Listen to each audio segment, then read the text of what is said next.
Hello everyone, कैसे हैं आप सब। Welcome back to my channel. I hope आप सब अच्छे होंगे और अपने एग्ज़ाम्स की तैयारी भी अच्छे से कर रहे होंगे।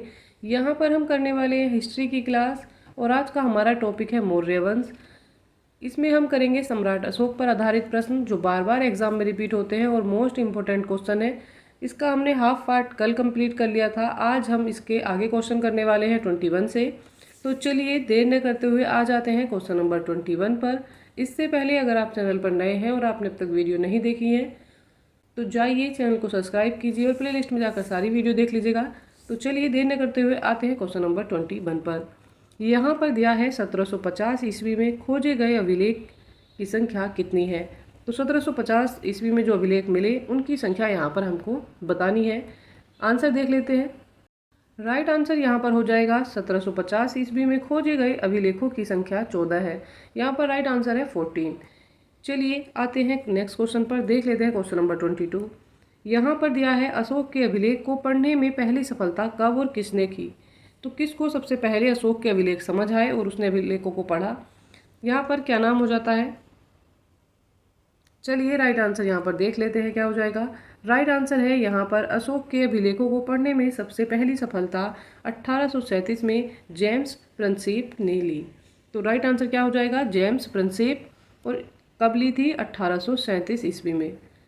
चलिए आ जाते हैं क्वेश्चन नंबर 23 पर। क्वेश्चन नंबर 23 में दिया है अशोक के स्तंभ लेखों की संख्या कितनी है, किस लिपि में लिखी गई है। तो अशोक के जो स्तंभ लेख हैं वो किस लिपि में लिखे हुए हैं और उनकी संख्या हमें यहाँ पर बतानी है। आंसर देख लेते हैं। यहाँ पर दिया है अशोक के स्तंभ लेखों की संख्या जो है वो 7 है और वह ब्राह्मी लिपि में लिखी गई है। आंसर हो जाएगा संख्या 7 है और लिपि जो है वो ब्राह्मी है। चलिए आते हैं नेक्स्ट क्वेश्चन पर।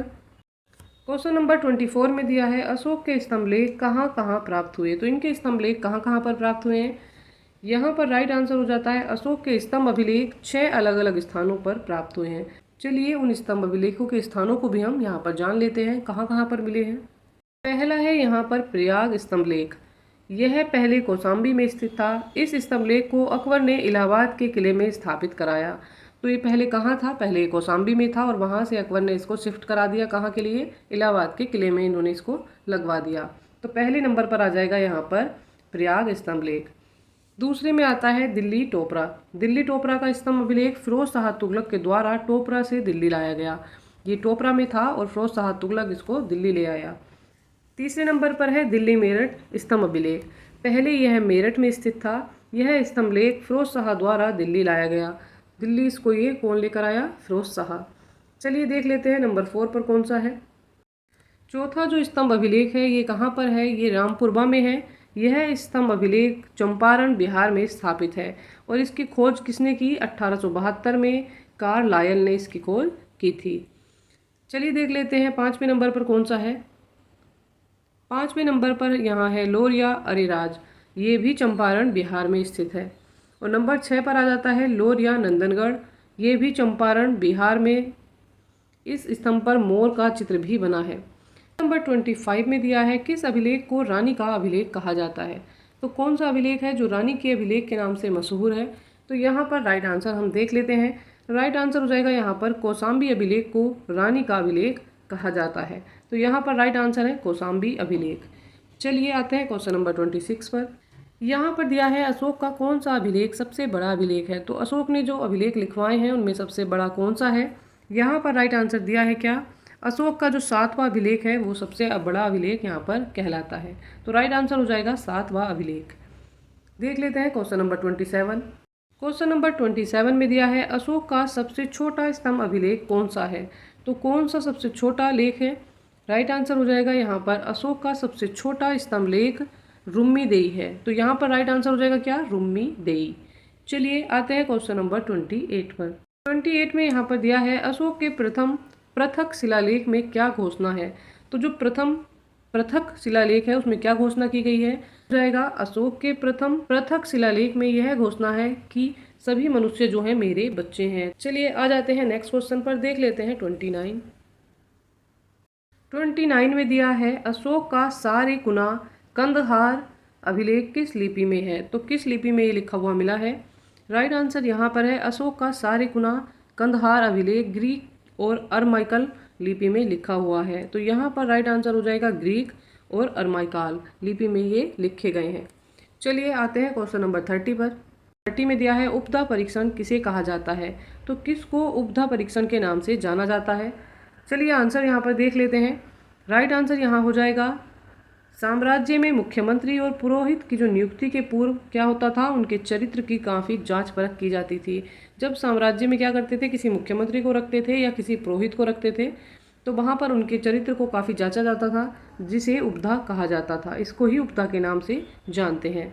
यहाँ पर राइट आंसर हो जाएगा चरित्र की जाँच परख। चलिए आ जाते हैं नेक्स्ट क्वेश्चन 31 देख लेते हैं। क्वेश्चन नंबर 31 में दिया है सम्राट की सहायता के लिए मंत्री परिषद थी, उन मंत्री परिषद में कितने सदस्यों की संख्या होती थी। तो जो मंत्री परिषद थी उसमें कितने सदस्य हुआ करते थे। यहाँ पर राइट आंसर क्या दिया है, राइट आंसर में दे रखा है यहाँ पर 12, 16 और 20। तो यहाँ राइट आंसर क्या हो जाएगा, मंत्री परिषद की जो संख्या थी वो कितनी थी, 12, 16 और 20 हुआ करती थी। चलिए आ जाते हैं क्वेश्चन नंबर 32 पर। क्वेश्चन नंबर 32 में दिया है महामात्र की संख्या कितनी है। तो यहाँ पर हमें महामात्र की संख्या बतानी है। चलिए देख लेते हैं राइट आंसर क्या है। यहाँ पर दिया है महामात्र की संख्या 16 है। तो यहाँ पर राइट आंसर हो जाएगा 16। चलिए आ जाते हैं क्वेश्चन नंबर 33 पर। क्वेश्चन नंबर 33 में दिया है अशोक के समय मौर्य साम्राज्य की जो प्रांत थे उनकी संख्या बतानी है, कितनी थी। अशोक के समय मौर्य साम्राज्यों की संख्या कितनी हुआ करती थी। यहाँ पर राइट आंसर हो जाएगा अशोक के समय मौर्य साम्राज्य के जो प्रांत थे उनकी संख्या 5 थी। उस समय 5 प्रांत थे। राइट आंसर है यहाँ पर 5। चलिए आते हैं क्वेश्चन नंबर 34 पर। क्वेश्चन नंबर 34 में दिया है अशोक के समय जो प्रांत थे उनको क्या कहा जाता था।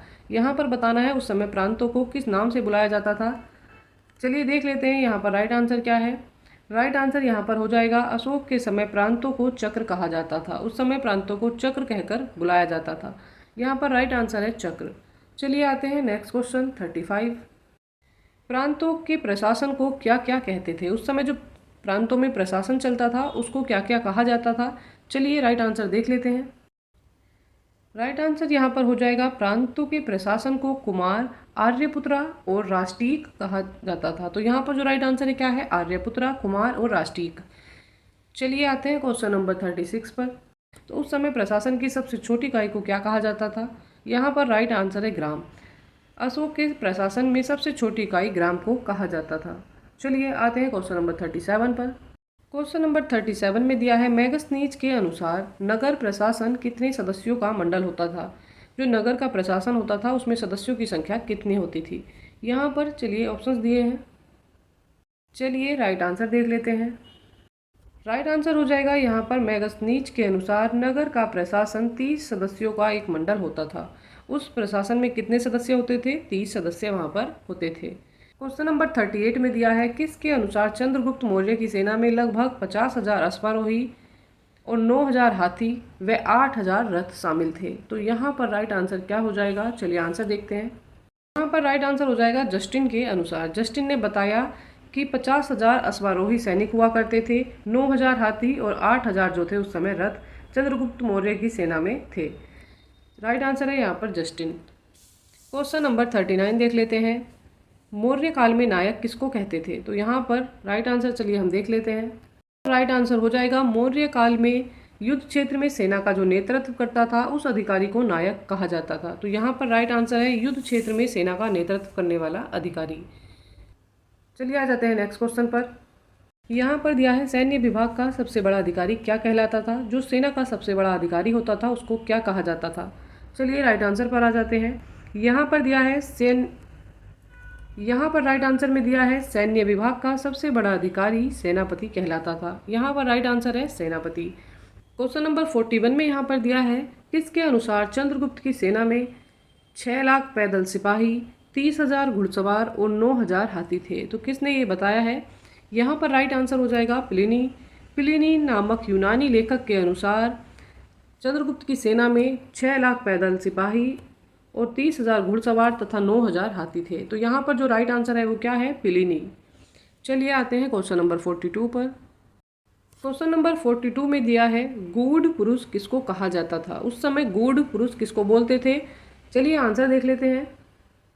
यहाँ पर आंसर हो जाएगा अर्थशास्त्र के अनुसार अशोक के समय में गुप्तचर को गूढ़ पुरुष कहा जाता था। यहाँ पर राइट आंसर है गुप्तचर। चलिए आते हैं क्वेश्चन नंबर 43 पर। क्वेश्चन नंबर 43 में दिया है अशोक के समय में संस्था किसे कहा जाता था। तो उस समय संस्था किसको बोला जाता था। चलिए राइट आंसर देख लेते हैं। एक ही स्थान पर रहकर कार्य करने वाले गुप्तचर को संस्था कहा जाता था। यहाँ पर राइट आंसर हो जाएगा एक स्थान पर रहने वाले गुप्तचर। चलिए आते हैं नेक्स्ट क्वेश्चन पर, देख लेते हैं 44 में दिया है संचार किसे कहा जाता था। यहाँ पर राइट आंसर हो जाएगा एक स्थान से दूसरे स्थान पर भ्रमण करके कार्य करने वाले व्यक्ति को संचार कहते हैं। तो यहाँ पर राइट आंसर है एक स्थान से दूसरे स्थान पर भ्रमण करके कार्य करने वाला व्यक्ति। चलिए आते हैं क्वेश्चन नंबर 45 पर। क्वेश्चन नंबर 45 में पूछा जा रहा है राजुक किसे कहा जाता है। तो राजुक अशोक के समय में किसको बोला जाता था। अशोक के समय में जनपदीय न्यायालय के न्यायाधीश को राजुक कहा जाता था। तो यहाँ पर राइट आंसर क्या हो जाएगा, जनपदीय न्यायालय के न्यायाधीश, उसको क्या बोलते थे, राजुक बोला जाता था। चलिए इसी के साथ आज की हिस्ट्री की क्लास कंप्लीट हो जाती है। जो बचे हुए क्वेश्चन है इस टॉपिक के वो हम कल की क्लास में कंटिन्यू करने वाले हैं। अच्छी तैयारी के लिए हमारे साथ बने रहिएगा। चैनल को लाइक शेयर एंड सब्सक्राइब करिएगा।